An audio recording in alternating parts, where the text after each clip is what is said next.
1வது நூற்றாண்டிலே இந்த உலகத்திலே, இந்த பூமியிலே மனிதனுக்குள்ளாக எழும்பின ஒரு கேள்வி, இயேசு கிறிஸ்து யார்?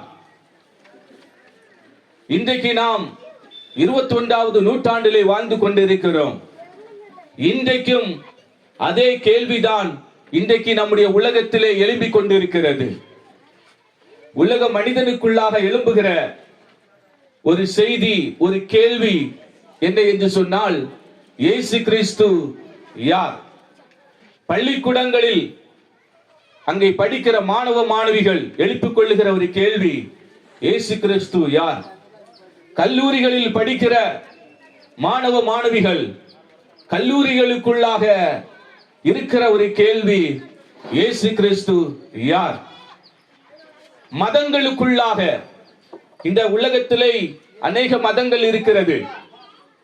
வேதாகமத்திலே எந்த மதத்தையும் குறித்து சொல்லப்படவில்லை. மனிதர்கள் எல்லாம் தேவனுடைய சிருஷ்டிப்புகள், படைப்புகள் என்றுதான் வேதத்தில் சொல்லப்பட்டு இருக்கிறது. பரிசுத்த வேதாகமத்தின் தேவன் இந்த உலகத்திலே எந்த மதத்தையும் சிருஷ்டிக்கவில்லை. ஆனால் இந்த உலகத்தில் உள்ள மதங்கள் எல்லாம் மனிதனால் சிருஷ்டிக்கப்பட்டவை, மனிதனால் உருவாக்கப்பட்டவை. இன்றைக்கு இருக்கிற அந்த மதங்களுக்குள்ள இருக்கிற ஒரு மிகப்பெரிய கேள்வி என்ன என்று சொன்னால், இயேசு கிறிஸ்து யார்? இன்றைக்கு இந்த உலகமே ஒரு பெரிய ஒரு கேள்வியில் இருக்கிறது. இயேசு கிறிஸ்து யார்? உலகத்தில் இருக்கிற சுமார் 800 கோடிக்கும் மேற்பட்ட ஜனங்களுடைய உள்ளத்தில் இருக்கிற ஒரு கேள்வி என்ன என்று சொன்னால், இயேசு கிறிஸ்து யார்? விஞ்ஞானிகளுடைய இருதயத்தில் இருக்கிற ஒரு கேள்வி, இயேசு கிறிஸ்து யார்? மருத்துவர்களுடைய இருதயத்தில் எழும்புகிற ஒரு கேள்வி, இயேசு கிறிஸ்து யார்?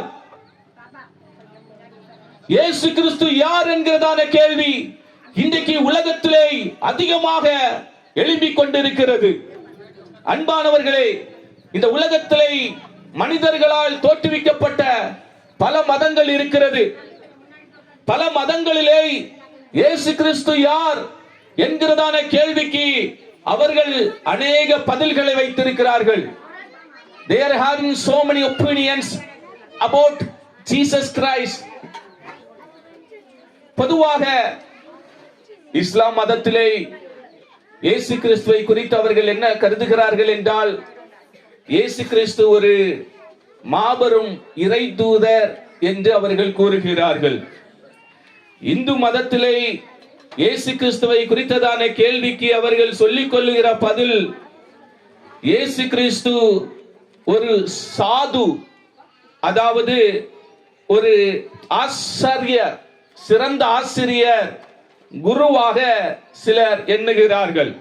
சிலர் இயேசு கிறிஸ்து மனித அவதாரமாக வைந்த கடவுள் என்று சொல்லி நம்புகிறார்கள். பௌத்த மதத்தில், புத்த மதத்திலே இயேசு கிறிஸ்துவை ஒரு போதிசத்துவா, அதாவது ஆன்மீக ஆசிரியர் என்று கூறிக்கொள்ளுகிறார்கள். சீக்கிய மதத்திலே இயேசு கிறிஸ்துவை ஒரு புனித நபராக அவர்கள் ஏற்றுக்கொள்ளுகிறார்கள், அங்கீகரிக்கிறார்கள். இன்றைக்கு பல மதங்கள் இயேசு கிறிஸ்துவை குறித்து கேள்வி எழுப்புகிறது. அந்த மதங்கள் அவர்களுடைய கோட்பாட்டுகளை கொண்டு இயேசு கிறிஸ்து இவர் இப்படிப்பட்டவர் என்று பல பதில்களை இன்றைக்கு உலகத்தில் மனிதர்கள் அடுக்கிக் கொண்டிருக்கிறார்கள். ஆனால் இன்றைக்கு இந்த மைதானத்திலே கடந்து வந்துள்ள அன்புக்குரியவர்களே, பெரியோர்களே, வாலிப தம்பி தங்கைகளே, உங்களுக்கும் இதே கேள்வி இருக்கலாம். யார் இந்த இயேசு கிறிஸ்து? Who is Jesus Christ? இன்னைக்கு அதற்கு ஒரு பதிலை வேதாகமத்திலிருந்து நான் உங்களுக்கு கொடுக்கும்படிக்கு விருப்பப்படுகிறேன். பரிசுத்த வேதாகமம் என்பது இது கர்த்தருடைய புத்தகம் என்று சொல்லப்பட்டு இருக்கிறது. ஏசாயா தீர்க்கதரிசன புத்தகம் 34வது அதிகாரம் 16வது வசனத்தில் கர்த்தருடைய புத்தகத்திலே என்று சொல்லப்பட்டு இருக்கிறது. அன்பானவர்களே, இன்றைக்கு நான் வைத்திருக்கிற இந்த புத்தகம் இது ஒரு சாதாரண புத்தகம் அல்ல. இது மனிதனால் தோற்றுவிக்கப்பட்ட ஒரு புத்தகம் அல்ல. மனிதனுடைய அறிவினாலே எழுதப்பட்ட ஒரு புத்தகம் அல்ல. இந்த புத்தகம் அகிலாண்டத்தையும் சிருஷ்டித்த கர்த்தருடைய புத்தகம் என்று இந்த வேதத்தில் சொல்லப்பட்டு இருக்கிறது. அப்போ இந்த வேதத்திலே நாம் வாசிக்கும் பொழுது இயேசு கிறிஸ்து யார், இயேசு கிறிஸ்து எப்படிப்பட்டவர், இயேசு கிறிஸ்து அவரை குறித்துள்ள உலக மக்களுடைய கேள்விக்கு பதில் வேண்டும் என்று சொன்னால் இந்த புத்தகத்தை தேடி வாசிக்க வேண்டும் என்று சொல்லி வேதத்திலே ஏசாயா புத்தகத்திலே படிக்க முடிகிறது. அன்பானவர்களே, இது கர்த்தருடைய புத்தகம். கர்த்தருடைய புத்தகம் இது ஒரு சரித்திர புத்தகம். இதில் எழுதப்பட்டிருக்கிற அனைத்தும் சரித்திர பூர்வமானது. தேவனால், தேவனுடைய ஆவியினால், தேவனுடைய சித்தத்தின்படி எழுதப்பட்ட ஒரு புத்தகம் தான் இந்த புத்தகம். இந்த புத்தகத்துக்கு தான் பரிசுத்த வேதாகமம் என்கிறதான ஒரு பெயர் குறிப்பிடப்பட்டுள்ளது. இந்த பரிசுத்த வேதாகமத்திலே இயேசு கிறிஸ்துவை குறித்து என்ன சொல்லப்பட்டிருக்கிறது? இன்றைக்கு உலகத்தில் உள்ள மனிதர்கள் ஒரு முக்கியமான கேள்வியை எழுப்புவார்கள். இயேசு கிறிஸ்துவே உங்களுடைய வேதாகமத்திலே நேரடியாக நான் கடவுள், நான் தான் தேவன் என்று சொல்லி இருக்கிறாரா என்கிறதான ஒரு கேள்வியை எழுப்புவார்கள். அதற்கு பதிலாக வேதத்திலிருந்து ஒரு வசனத்தை சுட்டிக்காட்டி இயேசு கிறிஸ்து யார் என்கிறதான கேள்விக்கு ஒரு பதிலை உங்களுக்கு தரப்போகிறேன். பரிசுத்த வேதாகமத்தில் யோவான் என்கிறதான ஒரு புத்தகம் இருக்கிறது. யோவான் சுவிசேஷம் 10வது அதிகாரம் 33வது வசனத்தில் அதை நாம் படிக்கும் பொழுது, உன்னை தேவன் என்று சொல்லி என்று சொல்லப்பட்டு இருக்கிறது. அதாவது இயேசு கிறிஸ்து இந்த உலகத்திலே வாழ்ந்த காலகட்டத்திலே நான் தான் கடவுள் என்று சொல்லி நேரடியாகவே ஜனங்களை பார்த்து சொல்லி இருக்கிறார். இயேசு கிறிஸ்து யார்?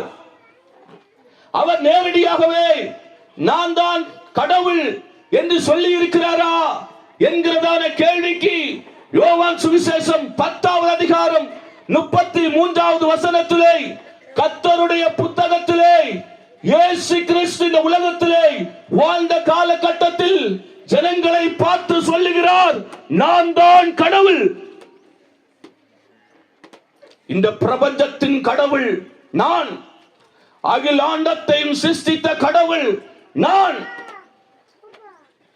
சர்வ வல்லமையுள்ள தேவன் என்று சொல்லி இயேசு கிறிஸ்து யார் என்கிறதான அந்த கேள்விக்கு அவர் பதிலை கொடுக்கிறதை பார்க்க முடிகிறது.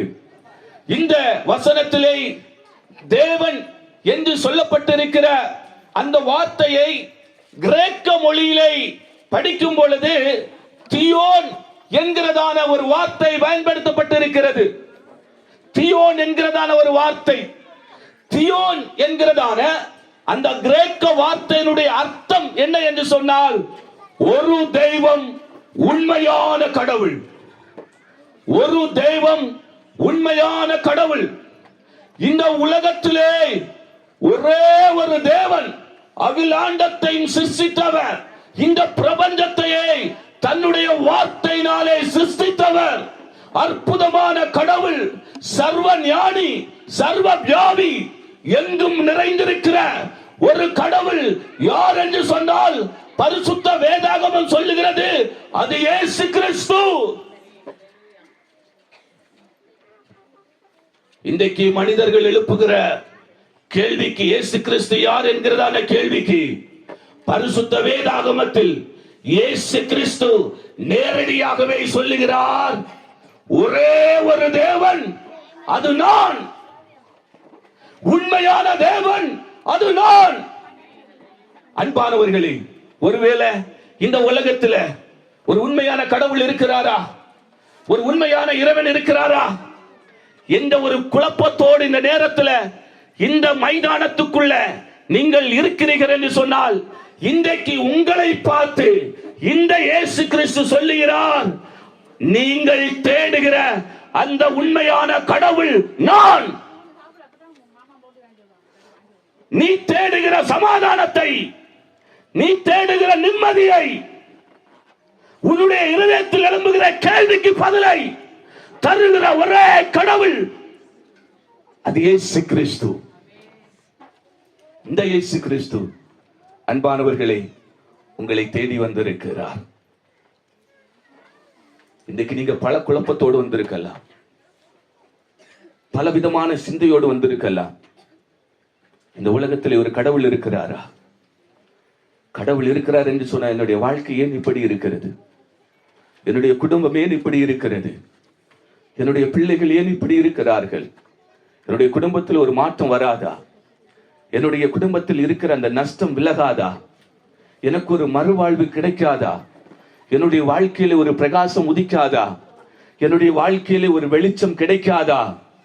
இன்றைக்கு தேடி வந்திருக்கிறீங்களா?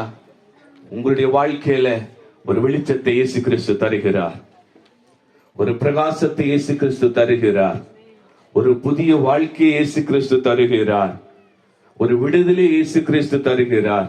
அதற்காக தான் நீங்கள் இந்த இடத்தில் வந்திருக்கிறீர்கள். நீங்கள் வந்தது தற்காலிகமாக அல்ல.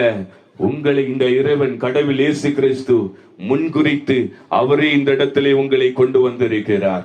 எத்தனை பேர் நம்புறீங்க?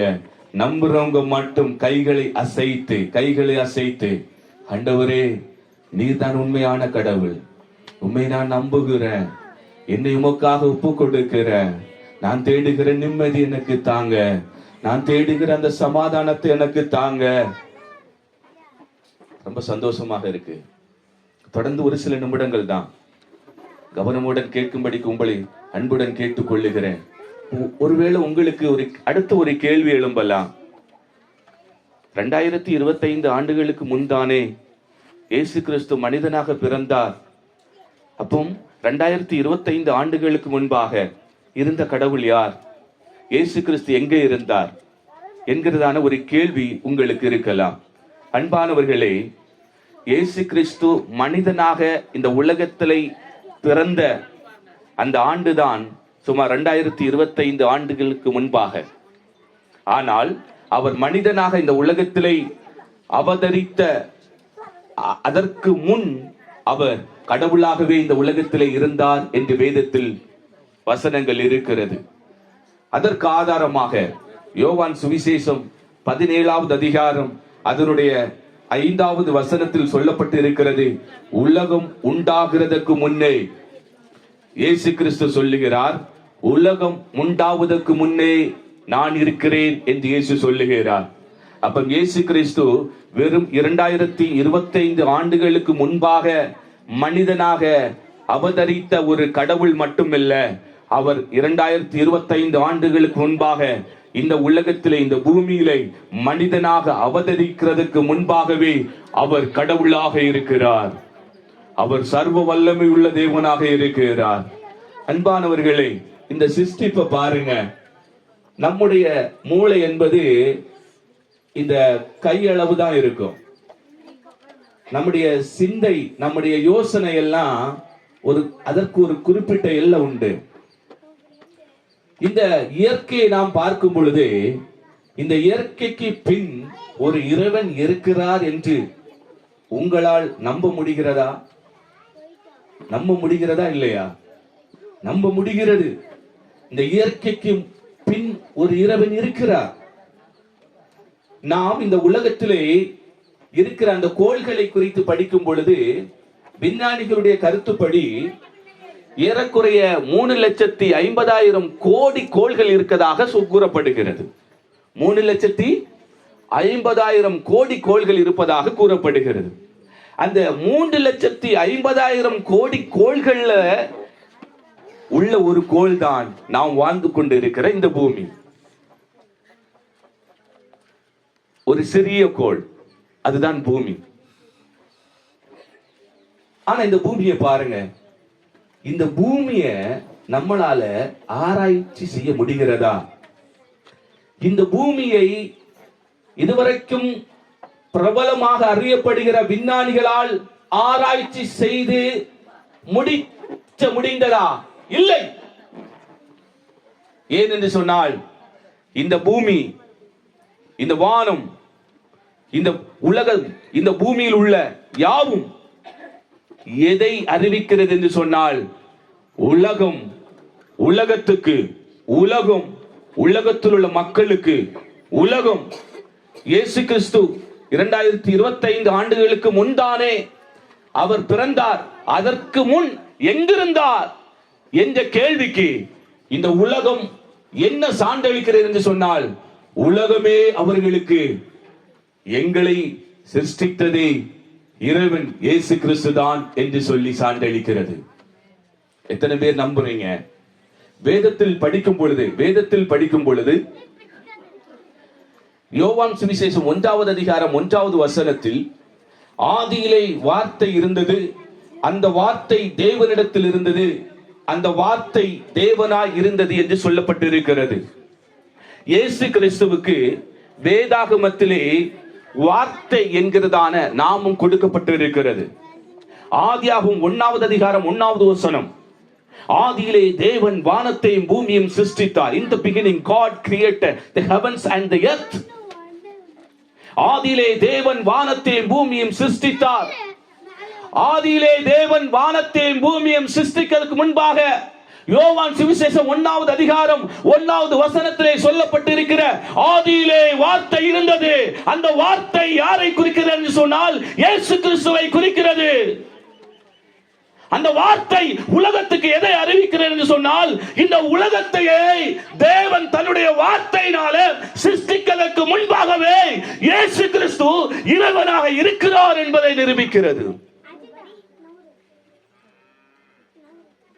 அந்த இறைவன் இயேசு கிறிஸ்து தான் அகிலாண்டத்தையும் சிருஷ்டித்தவர்.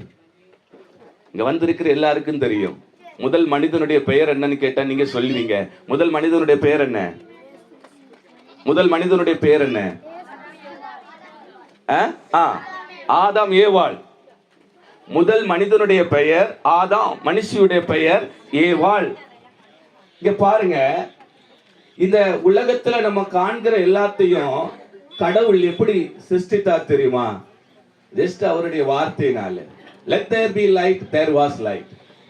வெளிச்சம் உண்டாக கடவுது, வெளிச்சம் உண்டாயிற்று. சுடர்கள் உண்டாக கடவுது, சுடர்கள் உண்டாயிற்று. இந்த உலகத்துல மலைகள் உருவாக கடவுது, மலைகள் சிருஷ்டிக்கப்பட்டது. சமுத்திரங்கள் உருவாக கடவுது, சமுத்திரங்கள் சிருஷ்டிக்கப்பட்டது. இந்த உலகத்தில் நாம் காண்கிற எல்லாவற்றையும் இறைவன் தன்னுடைய வார்த்தையினாலே தான் சிருஷ்டித்தார். அதுதான் இயேசு கிறிஸ்துவுக்கு வார்த்தை என்கிறதான ஒரு நாமம் கொடுக்கப்பட்டிருக்கிறது. ஆனால் அன்பானவர்களே, பெரியோர்களே, தாய்மார்களே, அன்பான தம்பி தங்கைகளே, நம்மை ஆண்டவர் எப்படி சிருஷ்டித்தார் தெரியுமா? முதல் மனுஷியை ஆண்டவர் எப்படி படைத்தார் தெரியுமா? மனிதன் என்றால் என்ன தெரியுமா? மனிதன் என்றால் மண்ணிலிருந்து எடுக்கப்பட்டவன், மண்ணுக்கு திரும்புகிறவன், அதுதான் அர்த்தம். அப்போ முதல் மனிதனை ஆண்டவர் எங்கிருந்து உண்டாக்கினார் என்று சொன்னால், மண்ணிலிருந்து. எங்கிருந்து? மண்ணிலிருந்து உண்டாக்கினார். மனிதனை உண்டாக்குவதற்கு ஆண்டவர் என்ன செய்தார் தெரியுமா? தன்னுடைய வார்த்தையை பயன்படுத்தவில்லை, தன்னுடைய கரத்தை பயன்படுத்தினார். அப்ப நீங்கள் எவ்வளவு அற்புதமானவங்க. முதல் மனிதன் ஆதாமே, நம்முடைய கடவுள் பரிசுத்தம் உள்ள கடவுள். அவ்வளவு சர்வ வல்லமை உள்ள தேவன், பரிசுத்தம் உள்ளவர். அவருடைய பரிசுத்த கரத்தினால அவர் மண்ணை தொடுகிறார். மண்ணை எடுத்து, அந்த மண்ணை ஒரு குயவன் எப்படி தன் திட்டத்தின்படி மண்பாண்டத்தை செய்வானோ, அதே போல கடவுள் மண்ணை எடுத்து மனிதனை உண்டாக்கி அவருடைய ஜீவ சுவாசத்தை அவன் நாசியில் ஊதினான் என்று சொல்லப்பட்டிருக்கிறது. அவன் ஜீவ ஆத்மா ஆனான் என்று சொல்லப்பட்டிருக்கிறது. அன்பானவர்களே, மனிதன் என்று சொன்னால் மண்ணிலிருந்து எடுக்கப்பட்டவன், மண்ணுக்கு திரும்புகிறவன். ஒரு விஞ்ஞானி மனிதனுடைய உடலை ஆராய்ச்சி செய்தார். எதற்காக ஆராய்ச்சி செய்தார் தெரியுமா? இந்த மண்ணில் உள்ள ஏதாவது ஒரு தாது பொருட்கள் மனிதனுடைய உடல்ல இருக்கிறதா என்பதை ஆராய்வதற்காக ஒரு ஆராய்ச்சி செய்தார். அவருடைய ஆராய்ச்சி முடிவில் தன்னுடைய புத்தகத்தில் என்ன குறிப்பிட்டார் தெரியுமா? இந்த மண்ணிலிருந்து கிட்டத்தட்ட சுமார் 56 தாது பொருட்கள் நம்முடைய மனிதனுடைய உடலில் இருக்கிறது என்று கண்டுபிடித்தார். அப்ப மனிதன் என்றால் யார்? மனிதன் என்றால் யார்? மண்ணில் இருந்து எடுக்கப்பட்டவன், மண்ணுக்கு திரும்புகிறவன். ஆனா கவனிங்க, ஆண்டவர் முதலாக மனிதனை உண்டாக்கும் பொழுது அவன் பாவம் செய்ய வேண்டும், அவன் இந்த உலகத்திலே சமாதானம் இல்லாமல் அலைய வேண்டும், அவன் இந்த உலகத்திலே மரிக்க வேண்டும் என்பதற்காக அல்ல உண்டாக்கினார். ஆண்டவர் முதல் மனிதனை அவர் உண்டாக்கும் பொழுது அவர் எப்படி உண்டாக்கினார் என்று சொன்னால், தன்னுடைய சுவாசத்தை கொடுத்து உண்டாக்கினார். எப்படி உண்டாக்கினார்? தன்னுடைய சுவாசத்தை கொடுத்து உண்டாக்கினார். அவர் தன்னுடைய ரூபத்தின்படி, சாயலின்படி மனிதனை உண்டாக்கினார் என்று சொல்லப்பட்டு இருக்கிறது. ஆனால் தேவனுடைய சுவாசத்தினாலும் அவருடைய சாயலினாலும் உண்டாக்கப்பட்ட மனிதன் தேவனுக்கு விரோதமாக பாவம் செய்ய ஆரம்பித்தான். முதல் மனிதன், முதல் மனுஷி, அவர்கள் தேவனுக்கு விரோதமாக பாவம் செய்தார்கள். வேதாகமத்தில் படிக்கும் பொழுது ஆதாமுடைய மீறுதல் என்று சொல்லப்பட்டு இருக்கிறது. மீறுதல் என்று சொன்னால், இப்ப கடவுள் ஒரு காரியத்தை செய்யக்கூடாது என்று சொல்லுகிறார் என்று சொன்னால், அதை மீறி, அவருடைய வார்த்தையை மீறி, அவருடைய வார்த்தைக்கு எதிராக செய்கிற ஒரு காரியம்தான் பாவம். நித்திய காலமாக வாழ வேண்டும், சமாதானத்தோடு வாழ வேண்டும், சந்தோஷமாக வாழ வேண்டும். இந்த பூமியில இறைவன் சிருஷ்டித்து வைத்த எல்லாவற்றையும் சந்தோஷமாக அனுபவிக்க வேண்டும். எவ்வளவு அழகான மலைகள் பாருங்க. மலையிலிருந்து வழிந்தோடி வருகிற நீர்வளம், நல்ல மண் வளம், நல்ல விவசாயம், நல்ல கரும்பெல்லாம் விளையுது, நல்ல நெல்லெல்லாம் விளையுது. எதற்காக இது? மனிதன் இறைவனுடைய அந்த இயற்கையை அனுபவிக்க வேண்டும். இப்படிதான் இறைவன் முதல் மனிதன், மனுஷி ஆதாம் ஏவாளை சிருஷ்டித்து சந்தோஷமாக இந்த பூமியில் உள்ள ஒரு அழகான ஒரு தோட்டம், அதுதான் ஏதேன் தோட்டம், அதிலே வைத்தார். ஆனால் முதல் மனிதன் ஆதாம், முதல் மனுஷி ஏவாள் இறைவனுக்கு விரோதமாக பாவம் செய்தார்கள். எது செய்யக்கூடாது என்று இறைவன் சொன்னாரோ அதை அவர்கள் செய்தார்கள். அவர்கள் பாவம் செய்ததனால் அவர்கள் இறைவன் கொடுத்த சமாதானத்தை இழந்து போனார்கள், இறைவன் கொடுத்த நிம்மதியை இழந்து போனார்கள். மனிதன் மரிக்க கூடாது, அவன் நித்திய காலமாக அழிவில்லாத ஒரு மனிதனாக இந்த உலகத்திலே வாழ வேண்டும் என்றுதான் இறைவன் மனிதனை உண்டாக்கினார்.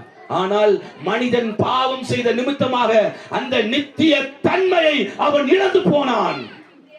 மனிதன் இந்த உலகத்திலே அலைய ஆரம்பித்தான்.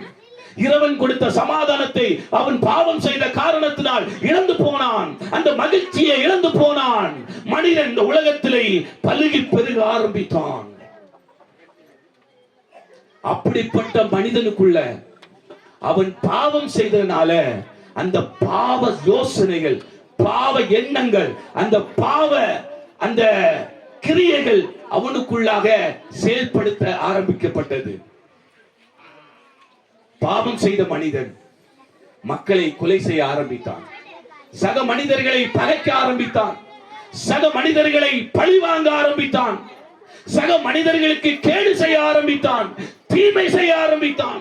அவ்வளவு பரிசுத்தமாக தன்னுடைய சாயலாக சிருஷ்டிக்கப்பட்ட மனிதன் இப்பொழுது தேவனுக்கு விரோதமாக அவன் பாவம் செய்து தேவன் கொடுத்த பரிசுத்தத்தை இழந்தான், தேவன் கொடுத்த மகிமையை இழந்தான், தேவன் கொடுத்த அந்த சமாதானத்தை இழந்தான். உலகத்தில் அலைந்து திரிய ஆரம்பித்தான்.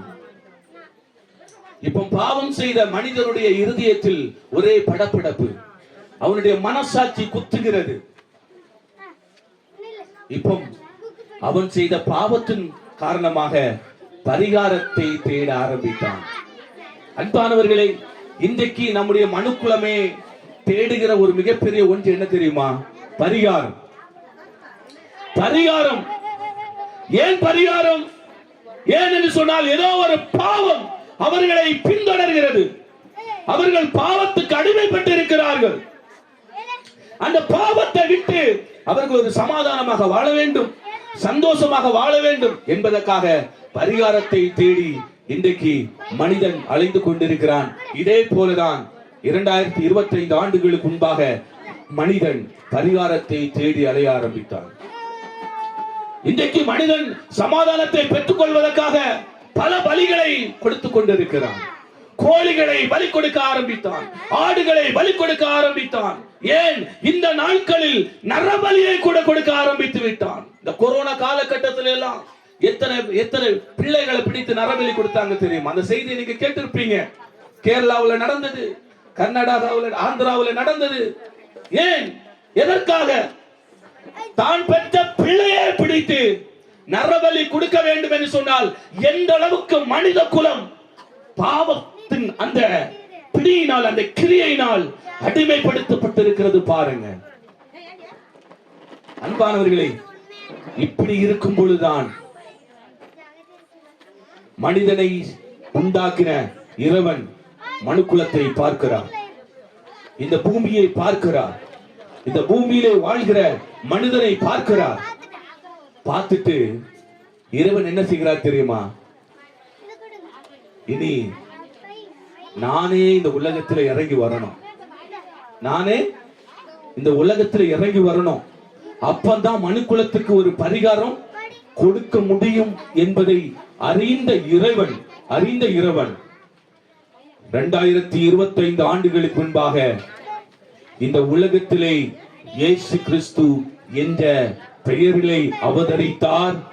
அவர் இந்த உலகத்திலே அவதரித்த அந்த நாளைதான் இன்றைக்கு உலகமெங்கிலும் கொண்டாடப்பட்டுக் கொண்டிருக்கிறது. இதுதான் கிறிஸ்துமஸ் பண்டிகையினுடைய ஒரு செய்தி. கிறிஸ்துமஸ் பண்டிகை என்று சொன்னாலே விண்ணுலகை விட்டு மண்ணுலகிற்கு இறங்கி வந்த கடவுளுடைய பிறந்த நாள் தாங்க இந்த கிறிஸ்துமஸ் பண்டிகை. இந்த உலகத்துல ஒரு நபர் கூட விண்ணுலகை விட்டு மனுக்குலத்துக்காக, உங்களுக்காக, எனக்காக இந்த மண்ணுலகில் வந்தது சரித்திரமே இல்லை. ஒருவர் வந்ததில்லை. இந்த உலகம் போற்றுகிற சிறந்த மகான்கள், சிறந்த விஞ்ஞானிகள் எவராக இருந்தாலும் அவர்கள் இந்த மண்ணில் இருந்து பிறந்து இந்த மண்ணுக்கு போனவர்கள். ஆனால் உலகத்திலே ஒரே ஒரு நபர் விண்ணுலகை துறந்து மண்ணுலகுக்கு வந்து மண்ணுலகத்தில் இருந்து விண்ணுலகுக்கு போயிருக்கிறார் என்று சொன்னால் அது அருள்நாதர் இயேசு கிறிஸ்து மட்டுமே. அல்லேலூயா. இது கட்டுக்கதை இல்ல, இது சரித்திரம். வேத புத்தகம் என்று சொல்லும் பொழுது இது கதைகள் கிடையாது, இது சரித்திரம். உலகத்தில் நடந்தவைகள் சரித்திரமாக எழுதப்பட்டிருக்கிறது இந்த வேதாகமத்தில். அதான் இந்த வேதாகமத்தை the book of history என்று சொல்லி அழைப்பார்கள். இந்த புத்தகம் ஒரு சரித்திரத்தின் புத்தகம் என்று சொல்லி அழைப்பார்கள். அன்பானவர்களே, அந்த இயேசு கிறிஸ்துவினுடைய பிறப்பை முன்னிட்டுதான் உலகத்திலே இரண்டாக சரித்திரம் பிரிக்கப்பட்டது. இந்த உலக சரித்திரமே இரண்டாக பிரிக்கப்பட்டது. யாருடைய பிறப்பால் என்று சொன்னால் அது இயேசு கிறிஸ்துவினுடைய பிறப்பால். மகாத்மா காந்தியடிகள் இந்த உலகத்தில் பிறந்தார், இந்த மண்ணிலை பிறந்தார், மண்ணுக்கு சென்று விட்டார். அம்பேத்கர் இந்த மண்ணிலை பிறந்தார், அவர் மண்ணுக்கு சென்று விட்டார். இந்த உலகம் போற்றுகிற எப்படிப்பட்ட மா மனிதர்களாக இருந்தாலும் அவர்கள் உலகத்திலிருந்து பிறந்தார்கள், மண்ணிலிருந்து பிறந்தார்கள், மண்ணுக்கு சென்று விட்டார்கள். ஆனால் இன்றைக்கு உலகமே கொண்டாடுகிற ஒரு பிறந்த நாள் எது என்று சொன்னால் இயேசு கிறிஸ்துவினுடைய பிறந்த நாள். அவர் விண்ணுலகை துறந்து மண்ணுலகுக்கு வந்து மனிதனுக்கு அவர் செய்ய வேண்டியதை செய்தார். என்ன செய்தார்? பாவத்தின் காரணமாக மனிதன் இழந்து போனதை திரும்ப அவனுக்கு பெற்று தருவதற்காக தான் இந்த மண்ணுலகத்துக்கே வந்தார். மனிதனுடைய பாவம் மன்னிக்கப்பட வேண்டும் என்று சொன்னால் வேதங்களில் சொல்லப்பட்டிருக்கிறது, ரத்தம் சிந்தப்பட வேண்டும். பரிசுத்த ரத்தம் சிந்தப்பட்டால் மட்டுமே மனிதனுடைய பாவம் மன்னிக்கப்படும். மனிதர்கள் கோழி எல்லாம் வெட்டி பலி கொடுக்க ஆரம்பித்தாங்க. நாங்கள் ஒரு காலத்தில் அப்படித்தான் இருந்தோம். சிறு வயதுல எனக்கு ஞாபகம் இருக்கு, கோழி எல்லாம் வெட்டி வீட்டை சுற்றிலும் தெளிப்பாங்க. ஒரு காலத்துல நாங்கள் அப்படிதான் இருந்தோம். உண்மையான கடவுள் யார் என்று அறியாம இருந்தோம். பல இடங்களுக்கு அலைந்து தெரிய ஆரம்பித்தோம். யார் அந்த கடவுள்? இன்னைக்கு பிரசங்கிக்கிறேன்ல, யார் இந்த இயேசு கிறிஸ்து? இவரை தெரியாம நாங்க வாழ்ந்துட்டு இருந்தோம். நான் எல்லாம் எப்படி இயேசுக்காக என்ன ஒப்பு கொடுத்தேன் தெரியுமா? மார்த்தாண்டத்துல, கன்னியாகுமரி மாவட்டத்தில் இருக்கக்கூடிய மார்த்தாண்டம் என்கிறதான ஒரு மருத்துவமனையில வைத்துதான் நான் என்னையே இயேசுக்காக அர்ப்பணித்தேன். ஒரு கொடிய வியாதியில் இருக்கும் பொழுது இயேசு கிறிஸ்து என்னை தேடி வந்தார். என் வாழ்க்கையை இயேசுக்காக ஒப்பு கொடுத்தேன். அன்றைக்கு அர்ப்பணித்தேன். இந்த வேதத்தை குறித்து தெரிஞ்சு கொண்டேன். இயேசுதான் மெய்யான கடவுள் என்பதை கண்டு கொண்டேன். இன்றைக்கும் அவருக்காக நான் சேவை செய்து கொண்டிருக்கிறேன். இந்த இயேசு கிறிஸ்து மெய்யான கடவுள். இந்த உலகத்திலே வந்து மனிதனுக்கு செய்ய வேண்டியதை செய்தார். மனிதனுடைய பாவத்துக்காக இந்த உலகத்தில் ஒரு மனிதன் ரத்தம் சிந்தினதில்லை. மனிதனுடைய பாவ விமோசனத்துக்காக இந்த உலகத்திலே ஒரு மனிதனும் பரிகாரமாக எதையும் செய்ததில்லை. ஒருவரை தவிர அவர்தான் இயேசு கிறிஸ்து. அன்பானவர்களே, நம்முடைய பாவம் மன்னிக்கப்படுவதற்காக விண்ணுலகை திறந்து மண்ணுலகுக்கு வந்து தன்னுடைய சரீரத்தில் உள்ள ஒட்டு சொட்ட ரத்தம் வரைக்கும் சிந்தி தந்த ஒரே கடவுள் அது இயேசு மட்டுமே. அவர் எந்த குற்றமும் செய்யாதவர். அவர் பரிசுத்தம் உள்ளவர்.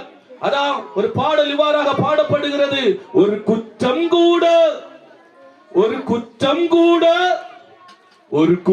கூட செய்யாத ஒரே ஒரு தெய்வம் அது இயேசு மட்டும்தான். அது இயேசு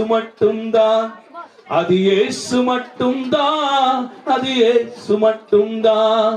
ஒரு குற்றம் கூட செய்யாத ஒரே ஒரு தெய்வம் அது இயேசு மட்டும்தான். அது இயேசு மட்டும்தான். அது இயேசு மட்டும்தான். அது இயேசு மட்டும்தான். இந்த உலகத்துல அவர் பிறந்தது ஒரு பரிசுத்தம். இந்த உலகத்துல 33 வருடம் வாழ்ந்தார். பரிசுத்தமாக வாழ்ந்தார். மனிதனுடைய பாவம் மன்னிக்கப்பட வேண்டும் என்று சொன்னால் பரிசுத்த ரத்தம் சிந்தப்பட வேண்டும்.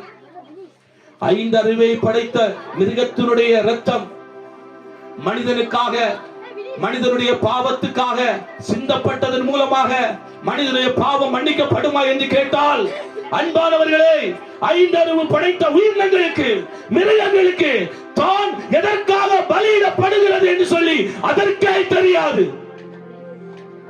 அதனால் யோசிக்க முடியாது.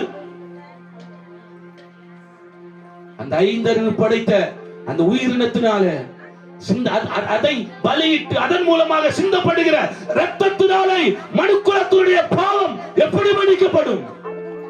அதனால்தான் அந்த இறைவன் கடவுள் தன்னுடைய இரத்தத்தை சிந்தும்படிக்கு இந்த உலகத்திலே வந்தார். மனிதனுடைய பாவம் மன்னிக்கப்பட வேண்டும் என்று சொன்னால் பரிசுத்த ரத்தம் சிந்தப்பட வேண்டும்.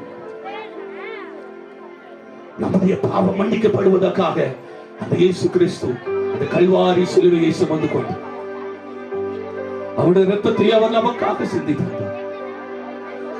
எவ்வளவு அன்புள்ள கடவுள் இந்த இயேசு கிறிஸ்து. அன்பானவர்களே, பெரியோர்களே, தந்தைமார்களே, தாய்மார்களே, இந்த இயேசு கிறிஸ்து இந்த உலகத்தில் வந்தார். எந்த ஒரு மதத்தையும் அவர் ஸ்தாபிக்கல. அவர் கிறிஸ்துவ மதத்தை ஸ்தாபிக்கவில்லை. கிறிஸ்தவம் என்பது ஒரு மார்க்கம், அது ஒரு வழிமுறை, பரலோகத்தை அடைகிறதுக்கான ஒரு வழிமுறை மட்டுமே. அவர் இந்த உலகத்தில் எந்த மதத்தையும் ஸ்தாபிக்கவில்லை. இந்த இயேசு கிறிஸ்து அவர் மதங்களுக்கு அப்பாற்பட்டவர்.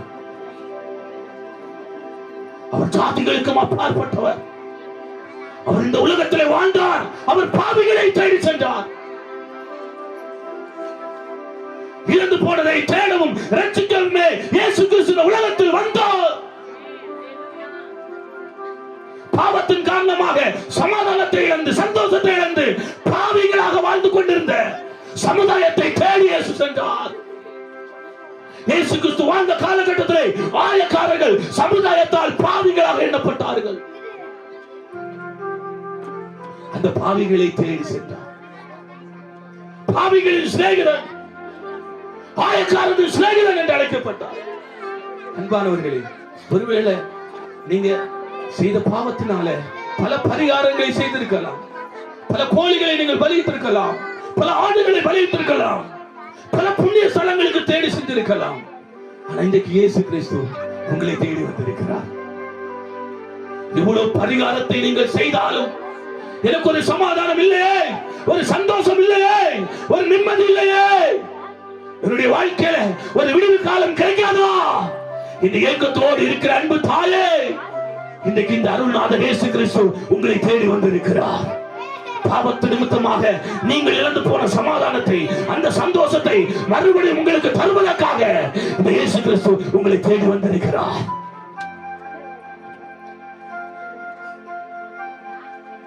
ஒரு தாய்க்கு ஒரே ஒரு மகன். அந்த தாய் அந்த மகனை மிகவும் அதிகமாக நேசித்தார். அவன் 6ஆம் கிளாஸ் படித்துக் கொண்டிருக்கிறான். சில பிள்ளைகளே, அவன் 6ஆம் கிளாஸ் படிச்சுட்டு இருக்கிறான்.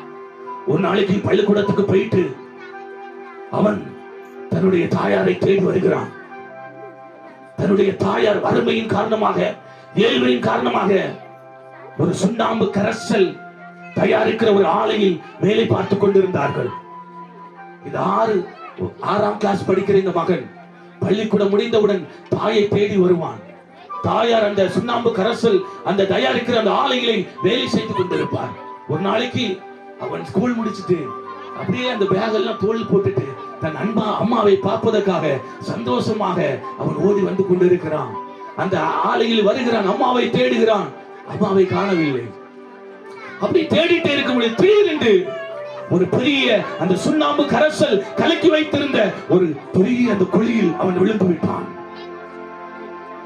அந்த சுண்ணாம்பு கரைசல் அவனுடைய சரீரத்தை கெடுக்க ஆரம்பித்தது. அவன் அந்த சுண்ணாம்பு கரைசலுக்குள் மூழ்க ஆரம்பித்தான். அவன் கண் முழுவதும் சுண்ணாம்பு. அந்த சுண்ணாம்பு கரைசல் அவனுடைய கண்ணுக்குள்ளாக போனதன் காரணமாக அவனுடைய கண் மிகவும் அதிகமாக வேதனை எடுக்க ஆரம்பித்தது. அழ ஆரம்பித்தான். ஒரு சுண்ணாம்பு கரைசல் நம்முடைய கண்ணுக்குள்ளாக போன நமக்கு தெரியும், வெகு சீக்கிரத்தில் நம்முடைய பார்வையை கெடுத்து விடும். அவன் அழுது துடித்துக் கொண்டிருக்கும் பொழுது அங்கே வேலை பாய்த்தவர்கள் அவனை அப்படியே தூக்கி எடுத்தார்கள். ஆனால் அவனுடைய கண்ணுக்குள்ளாக அந்த சுண்ணாம்பு கரைசல் கொஞ்சம் கொஞ்சமாக அந்த சுண்ணாம்பு கரைசலுடைய சக்தி அவனுடைய பார்வையை கெடுக்க ஆரம்பித்து விட்டது. தூரத்திலிருந்து ஒரு தாய் ஓடி வருகிறாள். ஒரு பெரிய அலறலின் சத்தம். அந்த சத்தத்தை அவள் கூர்மையாக கேட்கிறாள். அது தன்னுடைய ஒரே மகனுடைய சத்தம். வேகமாக ஓடுகிறாள். மகனுடைய பக்கத்தில் வரும் பொழுது அவன் உடம்பு முழுவதும் சுண்ணாம்பு கரைசல், அவன் கண் உள் பகுதி முழுவதும் சுண்ணாம்பு கரைசல். அந்த கிராமத்தில் ஒரு வைத்தியர் இருந்தார். அந்த வைத்தியர் சொன்னார், இந்த மகனுக்கும் மறுபடியும் இந்த பார்வையை வர வைக்க வேண்டும் என்று சொன்னால் அவனுடைய கண்ணுக்குள்ளாக ரத்தம் சிந்தப்பட வேண்டும். வைத்தியர் சொன்னார், யாராவது போய் ஒரு ஆட்டுக்குட்டியை கொண்டு வாருங்கள், அதை நாம் வெட்டி அந்த ஆட்டுக்குட்டியினுடைய ரத்தத்தை அவனுடைய கண்ணின் உள்பகுதியில் நாம் விடுவோம் என்று சொன்னால் அவன் மறுபடியும் பார்வையடைவான். எல்லாரும் ஓடி சென்றார்கள். ஒருவர் கூட ஆட்டுக்குட்டியை கொண்டு வரவில்லை. ஆனால் கடைசியாக அந்த தாய் என்ன செய்தால் தெரியுமா? ஆட்டுக்குட்டியை காட்டணும், என் மகன் எனக்கு வேண்டும் என்று சொல்லி ஒரு கத்தி எடுத்து தன்னுடைய விரலை துண்டாக வெட்டினார். தன்னுடைய விரலை வெட்டி விரலிலிருந்து வடித்துக் கொண்டிருந்த அந்த ரத்தத்தை தன்னுடைய மகனுடைய அந்த கண்ணில் கொஞ்சம் கொஞ்சமாக விட விட அந்த மகனுடைய கண்ணை பாதித்து வைத்திருந்த அந்த சுண்ணாம்பு கரைசலுடைய சக்தி அழிய ஆரம்பித்தது. மறுபடியும் அந்த மகன் பார்வையை பெற்றுக் கொண்டான். அன்பானவர்களே, இது ஒரு உண்மை சம்பவம். இந்த சம்பவத்தின் மூலமாக நான் என்ன சொல்ல வருகிறேன் சொன்னால், ஒரு காலத்தில் சுண்ணாம்பு கரைசல் போன்ற கொடிய பாவத்தில் நாம் அகப்பட்டிருந்தோம். குடி அடிமைத்தனத்தில் நாம் இருந்தோம். நம்மை இந்த பாவத்தின் அடிமைத்தனத்தில் இருந்து மறுபடியும் தன்னுடைய இரத்தத்தை சிந்தி நம்மை மீட்டெடுப்பதற்காக, நம்மை பரிசுத்தப்படுத்துவதற்காக தான் இந்த இயேசு கிறிஸ்து நம்மை தேடி வந்தார். அன்பானவர்களே, இயேசு கிறிஸ்து இன்றைக்கு உங்களை தேடி வந்திருக்கிறார். ஒருவேளை இந்த சத்தத்தை கேட்டுக் கொண்டிருக்கிற நீங்கள் ஏதோ ஒரு பாவத்தில் இருக்கலாம், ஏதோ ஒரு அடிமைத்தனத்தில் இருக்கலாம். இங்க இருக்கிற யாராவது மதுபானத்துக்கு அடிமைப்பட்டு இருக்கிறீங்கன்னு சொன்னா, அன்பானவர்களே, கை கூப்பி உங்களை கேட்கிறேன், அந்த மதுபானத்துக்கு இன்றைக்கு நோ சொல்லுங்க. இங்க இருக்கிற யாராவது அந்த போயலுக்கு அடிமைப்பட்டு இருக்கிறீங்க சொன்னா இன்றைக்கு நோ சொல்லுங்க. ஏதோ ஒரு பாவத்துக்கு நீங்க அடிமைப்பட்டு கொண்டிருக்கிறீங்க சொன்னா இன்றைக்கு அந்த பாவம் வேண்டாம் என்று சொல்லி வாருங்கள். இந்த இயேசு கிறிஸ்து உங்களை அழைக்கிறார். அன்பானவர்களே, முடிவாக ஒரு 5 நிமிடம் ஒரே ஒரு முக்கியமான காரியத்தை சொல்லி நான் முடிக்க விருப்பப்படுகிறேன். இது மிக மிக முக்கியம். இவ்வளவு நேரம் நான் பேசினேன், இது முக்கியம்தான். ஆனா அதை விட இது மிக மிக முக்கியம். இயேசு கிறிஸ்து இந்த உலகத்துல எதற்காக வந்தார் தெரியுமா? எதுக்காக வந்தார் தெரியுமா? நாம் அனைவரும் இந்த உலகத்துல மரிக்கிறோம்ல, மரித்த பிறகு என்ன நடக்கும் தெரியுமா? மரித்த பிறகு நித்தியமான 2 இடங்கள் இருக்கு. அது உங்களுக்கு தெரியுமா? அன்பானவர்களே, இந்த உலக வாழ்க்கை என்பது மிகவும் ஒரு குறுகிய கால வாழ்க்கை. ஒரு காலத்துல மனிதன் 969 வருடங்கள் இந்த உலகத்திலே வாழ்ந்திருக்கிறான். ஆனால் இன்றைக்கு காலம் செல்ல செல்ல மனிதனுடைய வயது ஆயுள் குறைந்து கொண்டே இருக்கிறது. வேதம் சொல்லுகிறது, ஒரு மனிதன் கடைசி நாட்களில் 70 வருடம் பலம், அவருக்கு கொஞ்சம் ஆரோக்கியம் இருக்கு சொன்னா 80 வருடம். இப்போ ஒரு மனிதன் இந்த உலகத்துல 80 வருடம் வாழ்கிறான் என்று வைத்துக் கொள்வோம். எத்தனை நாட்கள் வாழ்கிறான் தெரியுமா? அவன் 80 வருடம் வரைக்கும் இந்த உலகத்திலே வாழ்ந்தால் வெறும் வெறும் வெறும் 29,200 நாட்கள் மட்டும்தான் இந்த உலகத்தில் வாழ்றான். 29,200 நாட்கள் மட்டும்தான் இந்த உலகத்தில் வாழ்றான். ஒரு மனிதருக்கு இந்த உலகத்தில் பிறப்பு இருக்கு என்று சொன்னால் நிச்சயமாகவே அந்த பிறப்பின் செய்தி இந்த உலகத்துக்கு அறிவிக்கிற ஒரு செய்தி என்று சொன்னால் ஒரு நாளைக்கு அவன் மரிப்பான். ஒரு மனிதன் இந்த உலகத்திலே பிறந்த அந்த நாளில் இருந்து அவன் மரிக்கிற அந்த நாளுக்குள்ள அவன் பெற்றுக்கொள்ள வேண்டிய ஒரு உள்ளதமான ஒரு தேவனுடைய காரியம் என்ன என்று சொன்னால் அதான் ரட்சிப்பு. இயேசு கிறிஸ்து எதற்காக இந்த உலகத்திலே பிறந்தார்? பாவத்தை போக்கி ரட்சிப்பதற்காக. ரட்சிப்பு என்று சொன்னால் விடுதலை. ஒரு மனிதன் இந்த உலகத்திலே பிறந்து அவன் மரிப்பதற்குள்ளாக இந்த இறைவன் கடவுள் இயேசு கிறிஸ்து இலவசமாக கொடுக்கிற இந்த ரட்சிப்பை, பாவத்திலிருந்து விடுதலை பெற்றுக் கொண்டால் மட்டுமே அவன் இந்த உலகத்துக்கு விடை சொல்லும் பொழுது அந்த நித்தியமான இறைவன் நமக்காக ஆயத்தப்பட்டிருக்கிற அந்த இடத்துக்கு போக முடியும். நான் சொன்ன நித்தியமாக 2 இடங்கள் இருக்குங்க. அதுல ஒன்று பரலோக ராஜ்யம் சொல்லுவோம், வைகுண்டம் சொல்லுவோம், கைலாசம் சொல்லுவோம், சொர்க்கம் சொல்லுவோம். நம்ம எல்லாருக்கும் அந்த சொர்க்கத்துக்கு போகிறதுக்கு தானே விருப்பம். கை தூக்குங்க, எனக்கு சொர்க்கம் போகணும். கை தூக்குங்க. உங்க எல்லாருக்கும் விருப்பம் இருக்குல்ல, அந்த சொர்க்கத்துக்கு போகணும். இந்த உலகத்துல வாழும் பொழுது நான் நரக வாழ்க்கை வாழ்றேன், என்னுடைய வாழ்க்கையில சமாதானம் இல்ல, என்னுடைய வாழ்க்கையில நிம்மதி இல்ல. இந்த குறுகிய காலகட்டத்துல கொஞ்சம் கஷ்டம், கொஞ்சம் பிரச்சனை, கொஞ்சம் மன வருத்தம், கொஞ்சம் பாரம் வரும்பொழுது நம்ம என்ன சொல்றோம்? நரக வாழ்க்கை. அன்பானவர்களே, சொர்க்கம் அதுவும் நித்தியமானது, நரகம் அதுவும் நித்தியமானது. ஒரு மனிதன் இந்த உலகத்துல மரிக்கும் பொழுது ஒன்று அவன் சொர்க்கத்துக்கு போகிறான், இல்லை என்று சொன்னால் அவன் நரகத்துக்கு போகிறான். சொர்க்கத்துக்கு போகிறவர் யார்? அன்பானவர்களே, இந்த சொர்க்கத்துக்கு போகணும்னு சொல்லிட்டு எல்லாரும் கை தூக்குனீங்கல்ல, அந்த சொர்க்கத்துக்கு போகிறதுக்கான ஒரே வழி இயேசு கிறிஸ்து மட்டும்தான். வேதம் சொல்லுகிறது, நானே வழியும் சத்தியமும் ஜீவனுமாக இருக்கிறேன். இயேசு கிறிஸ்து சொல்லுகிறார், நானே வழியும் சத்தியமும் ஜீவனுமாக இருக்கிறேன். இதற்கான வழிங்க, அந்த மோட்சத்துக்கு போகிறதுக்கான ஒரே வழி இயேசு மட்டும்தான். ஏன் அப்படி சொல்றீங்க? ஏன் இயேசுதான் வழின்னு சொல்றீங்க? அன்பானவர்களே, இந்த உலகத்துல பிறந்த மனிதர்கள் எல்லாம் இந்த உலகத்துல மரிக்கிறாங்க, மரித்து போனார்கள். ஆனால் இந்த உலகத்திலேயே, இந்த பூமியிலேயே மரிக்கிறதற்காகவே பிறந்து வந்த ஒரே கடவுள் இயேசு. யாருக்காக மரிக்க வந்தார்? நமக்காக மரிக்க வந்தார். அவர் மரிக்கிறதுக்காக வந்த கடவுள் மட்டுமல்ல, அவர் மரித்து மீண்டும் 3ஆம் நாள் எழுப்பி, யாரெல்லாம் இந்த இயேசு கிறிஸ்துவை விசுவாசிக்கிறார்களோ, ஏற்றுக்கொள்ளுகிறார்களோ, நம்புகிறார்களோ, அவர்களுக்கும் அந்த நித்திய ஜீவனை, அந்த மோட்ச பாக்கியத்தை தருவதற்காக தான் இயேசு கிறிஸ்து இந்த உலகத்திலே வந்தார்.